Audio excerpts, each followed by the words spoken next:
एक तो कॉन्टेक्स्ट अब ये हो गया है कि कम से कम 3 वैक्सीन जो हैं वो रेगुलेटर के पास हैं कि उनके ऊपर वो फैसला करे। 3 vaccines are under consideration of the regulator for licensing. They are different origin, they are somewhat in different phases, but there is a very active consideration going on, and there is a hope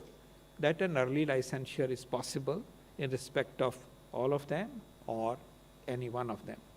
This is a great development. ये context हमारा आज एक उम्मीद देता है हमें कि यहाँ तक पहुँच गया है देश भी और साइंस भी, और ये बहुत एक सेटिस्फैक्शन की बात है। और दूसरी बात यह है कि हमने आपके सामने आज प्रस्तुत किया कि जिस तैयारी की बात हम करते थे कि सरकार तैयारी लगी हुई है डिफरेंट सिनेरियोज़ को लेके अपनी वैक्सीन को इम्प्लीमेंट करने की, वैक्सीन डेवलपमेंट की एक तरफ, और भी वैक्सीन है हमारी पाइपलाइन है, ये भी आपके सामने प्रस्तुत किया गया कि जितने आज सामने आए हैं उसके अलावा भी हमारी इतनी अच्छी पाइपलाइन चली हुई है कि और वैक्सीन भी आएंगे।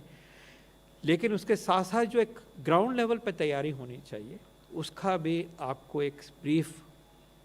ब्रीफिंग आपको दी गई है, और वो भी आप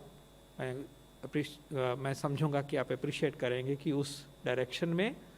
deep and very comprehensive preparedness has been instituted by the country, and we are working very closely with state governments. And now that today it will be known to all of you, all of us, इसमें जो आपके सुझाव हैं, जो आपके इसमें comment हैं, उनको हम सर आँखों पे लेंगे और उसको हम कंसिडर करेंगे, क्योंकि ये तो सबके साथ मिलके होना है।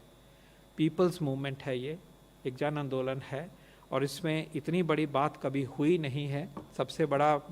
इम्यूनाइजेशन प्रोग्राम होगा दुनिया का, कभी भी हुआ हो, जिस तरह से ये सामने आ रहा है। तो इसमें जो भी सजेशंस होंगे, सुझाव होंगे, प्लीज़ वो हम आगे लाइए। लेकिन कुछ बातों का हमें ख्याल रखना है। सबसे पहली बात है कि जो साइंस फैसला करे, रेगुलेटर फैसला करे और वो चिन्हित करे कि ये वैक्सीन अब सही है, मिल सकता है, please have faith. Doubt create नहीं होने चाहिए जब हमारा रेगुलेटर, हमारे साइंस इंस्टीट्यूशंस जिनकी दुनिया में साख है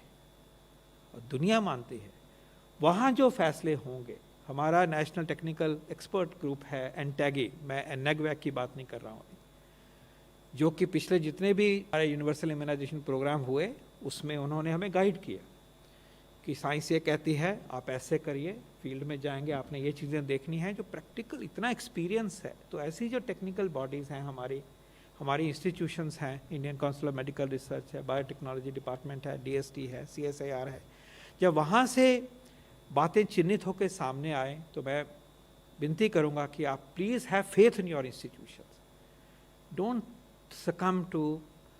contrary opinions, fake news, come back to us, we will clarify. तो जो आगे प्रोसेस होगा उसमें लोग डाउट भी पैदा करेंगे,